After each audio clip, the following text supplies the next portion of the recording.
J'avais toujours détesté les hôpitaux, ça sentait la mort. Il m'avait fallu une sacrée dose de courage pour ne pas faire demi-tour. Mais je devais le voir, c'était important pour l'enquête, et avant tout important pour moi-même. Je voulais être rassurée. Une semaine sans nouvelles, et juste après les fêtes du Nouvel An, l'année 1924 commençait mal. J'ai l'habitude de ces disparitions soudaines pour les enquêtes, mais elles ne finissaient jamais à l'hosto. Il occupait un des nombreux lits de cette grande salle où régnait cette infecte odeur caractéristique des hôpitaux. Comment espérait-on soigner qui que ce soit dans ces conditions? Quand je le vis, avec ses bandages sur la tête et les mains, les larmes me montèrent aux yeux. Mais je me retins. Il n'aurait pas aimé boire comme ça. Merde, patron, qu'est-ce qui s'est passé? Pourquoi n'avoir rien dit? Mademoiselle, Je pris peur, mais ce n'était que le médecin référent. vous êtes la femme de monsieur Paul Dirix? Non, je travaille avec lui. Que lui est-il arrivé? Il me regarda de manière dubitative en me répondant. Un couple l'a trouvé inconscient hier soir, dans une ruelle, avec un coup à l'arrière du crâne et des lacérations sur les mains et les avant-bras. On pense à une agression. Mais il est impossible d'en savoir plus sans son témoignage. Et il va rester longtemps comme ça? Je ne peux pas le dire. Il peut se réveiller maintenant comme jamais. Le choc était assez important. Est-ce que vous connaissez un membre de sa famille que nous pourrions contacter? Malheureusement non, la guerre les a séparés. Comme pour beaucoup. J'aimerais voir ce qu'il avait sur lui la nuit de l'agression. Le docteur se baissa, prit dessous le lit une boîte en carton et me la tendit. Elle était légère. Je l'ouvris, mais il n'y avait pas grand-chose dedans. Son briquet, un papier plié, sa carte de visite et son portefeuille. Et son arme? Pas sur lui. Une infirmière appela le médecin. J'en profitais pour prendre le papier, seul indice qui pouvait m'aider à reprendre l'enquête. Merci, docteur. Encore désolé de ne pas pouvoir faire plus. Je peux avoir votre nom pour lui dire que vous lui avez rendu visite quand il se réveillera? Derby. Roberta Derby. De retour dans notre bureau à Bruxelles, et après un rapide coup d'œil à la fenêtre, je pus enfin souffler. J'avais eu la désagréable impression d'être suivi durant tout le retour. Un verre, une cigarette, et le grand Duke Ellington pour me réconforter avant de me salir les mains, comme dirait Paul. Les années 20, les années folles, tu parles. Cette foutue guerre nous a tous détruits et on fait comme si de rien n'était. Les années folles. Dites ça à mon mari, mort comme des millions d'autres pour cette terre instable. Sans Paul, je serais mortel alors qu'il est. Il m'a sorti d'un sacré merdier. Ne m'abandonne pas, patron. Fais tout ce qu'il me reste sur cette maudite terre. Les limbes, et puis le quasiment du vinyle en guise de réveil. Je m'étais assoupie. Sûrement le choc de l'hôpital et de le voir là-bas. Probablement le whisky aussi. Je sortis le papier de mon sac, ainsi que le dossier que le patron gardait enfermé dans son tiroir. Désolé, patron, mais tu as eu tort de ne pas mettre au parfum cette fois. Le dossier n'était pas bien épais, ce qui n'était en soi pas étonnant après seulement une semaine de recherche. Mais cela représentait un défi supplémentaire. Après un verre de trop, dont je décidais qu'il serait le dernier, et une nouvelle cigarette, je dépliai le papier subtilisé plus tôt à l'hôpital. Malheureusement pour moi, il ne dévoila qu'un triangle, dessiné en rouge. Ça va être plus compliqué que prévu. La chance me sourit un peu plus lorsque j'ouvris le dossier sensiblement plus complet. Ce que j'y trouvais pouvait se résumer comme suit. Le rapport d'une disparition, celle de Sophie Narva. Une description complète de la disparue avec photo à l'appui. Elle était plutôt mignonne. Son adresse privée et professionnelle, la dernière fois qu'elle avait été vue, ainsi que l'endroit. Une liste de contacts déjà interrogés. Et son carnet de notes, où était-il? Il n'était pas à l'hôpital, je l'aurais vu. Mais quel abruti! Il s'est fait voler son carnet de notes aussi! Oh patron, pourquoi ne pas l'avoir laissé ici? Il va vraiment falloir reprendre à zéro. Quelle galère. Allez, du courage mes Roby, tu vas en avoir besoin. Je trouvai une carte de la ville pliée. Après l'avoir accrochée au mur, je remarquai que Paul avait déjà indiqué les lieux importants. La disparue n'habitait pas loin du parc du Cinquantenaire, où elle avait été vue pour la dernière fois d'ailleurs. Son lieu de travail était plus proche du centre de la capitale et de notre bureau, vers Grand Place. Rien de plus pour le moment, c'était à moi de compléter ce puzzle maintenant. Je retournai dans le dossier pour reprendre la liste des contacts et leurs photos. J'épinglai le tout à côté de la carte pour avoir une vision claire de qui était qui et de leur lien avec la disparue. Je me rendis compte que sans les notes de Paul, j'allais devoir interroger à nouveau ces personnes. Bonjour la perte de temps. C'est alors que le téléphone sonna, me coupant dans mes idées. Qui ça pouvait être à cette heure-ci? Bureau du détective Dirix, bonjour. Roby, c'est Mathieu. Oh, bonsoir Mathieu. Désolé, mais Paul... Roby, les gars de la gendarmerie, et moi on sait pour Paul. On a commencé l'enquête pour choper ces salopards. Même s'il est parti de la caserne, il restera toujours l'un des nôtres.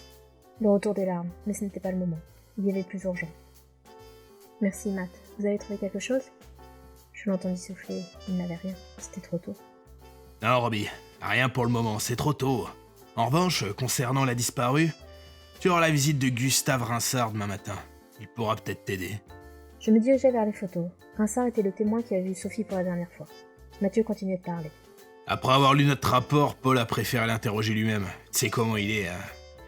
Il pense que le gars est pas franc du collier. Tu dois avoir une copie de son témoignage normalement. En effet, j'ai trouvé la feuille dans le dossier. C'était mieux que rien. Il ne t'a rien dit d'autre ? Non, désolé, il venait de commencer ses recherches, j'en sais pas plus. Ça ne fait rien, c'est déjà beaucoup. N'hésite pas surtout si t'as besoin de quoi que ce soit, je suis là. Après avoir raccroché, je me sentais un peu mieux. J'avais de quoi avancer dans cette obscure histoire, et de savoir Mathieu sur le coup me rassurait. Ces deux-là étaient comme cul et chemise quand ils ont fait leurs armes à la gendarmerie. Mon Dieu, quelle journée. Je ne me sentais pas de rentrer chez moi, de toute façon personne ne m'y attendait. Je m'installais donc pour lire le témoignage écrit. En effet, rien de probant. Il promenait son chien, a vu le disparu sur un banc, comme si elle attendait quelqu'un. Elle avait, apparemment, une sorte de boîte posée sur ses genoux, mais avec l'obscurité, impossible de donner plus de détails. Tu parles d'un témoin. Oh, mon corps me faisait mal. Je traînais ma carcasse jusque dans le canapé usé et inconfortable. C'est là que j'ai craqué. Les tremblements, les larmes. Je me libérais de ce corps avant de rejoindre les bras de mon frère.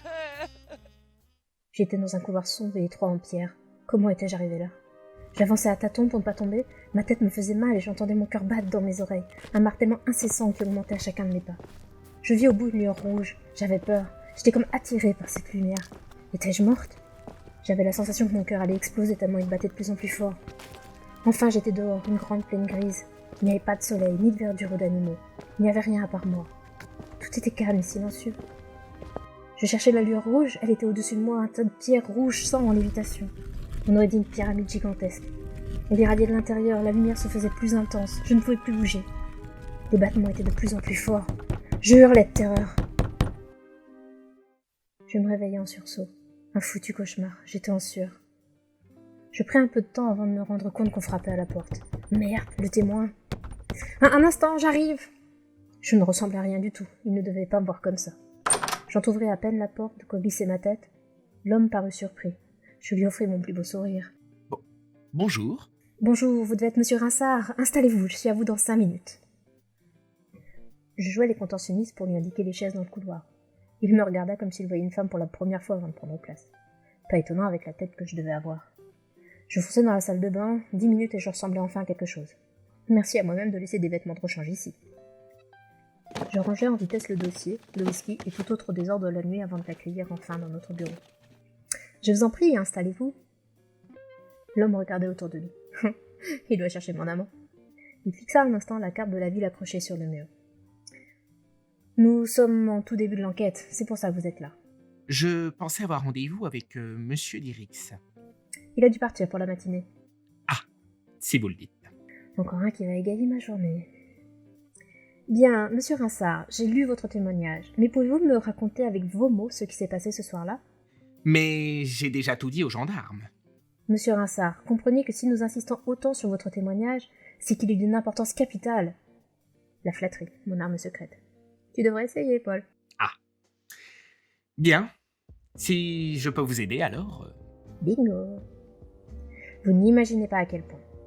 Vous étiez bien de sortie dans le parc du Cinquantenaire le soir du 20 décembre 1923 à 20h30 ? C'est exact. Je sortais mon chien Raymond. Nous sommes sortis quelques minutes. Il faisait trop froid. C'est pour ça que sa présence sur le banc m'a marqué. Comment pouvait-elle attendre sous ce vent glacial ? Vous dites qu'elle attendait quelqu'un ? C'est l'impression qu'elle donnait en tout cas. Elle avait une boîte sur ses genoux et regardait des deux côtés. Justement cette boîte, elle était comment ? Grande, petite, en bois, en carton ? Désolé, comme je l'ai dit aux gendarmes, il faisait trop sombre pour que je remarque quoi que ce soit de marquant. Cette piste ne menait à rien. J'allais remercier Gustave Rinsart quand... Attendez, il y a un détail qui me revient maintenant. Elle a soulevé le couvercle de la boîte au-dessus. Il y avait un symbole, une sorte de triangle rouge. J'ouvris grand les yeux. Avais-je bien entendu ? Vous êtes sûr ? Oui, sûr et certain. J'aimerais vous aider plus, mais c'est tout ce dont je me souviens. Je suis rentré chez moi après. Vous nous avez grandement aidé, monsieur Rinsart, je vous en remercie. Je raccompagnai notre témoin vers la sortie lorsqu'il se retourna vers moi. Est-ce que je peux vous poser une question indiscrète ? Je levai un sourcil interrogateur et m'attendais au pire. Bien sûr, Comment se fait-il que vous soyez aussi sur cette enquête? une lettre anonyme nous demandant notre aide. Oh, très bien. Bonne journée à vous, mademoiselle. Une fois seule, je me rendis compte que je n'avais pas sorti cette fameuse lettre du dossier. Je la relus. C'est alors que quelque chose me frappa. Elle était signée du fameux triangle rouge. Non, pas un triangle. Une pyramide.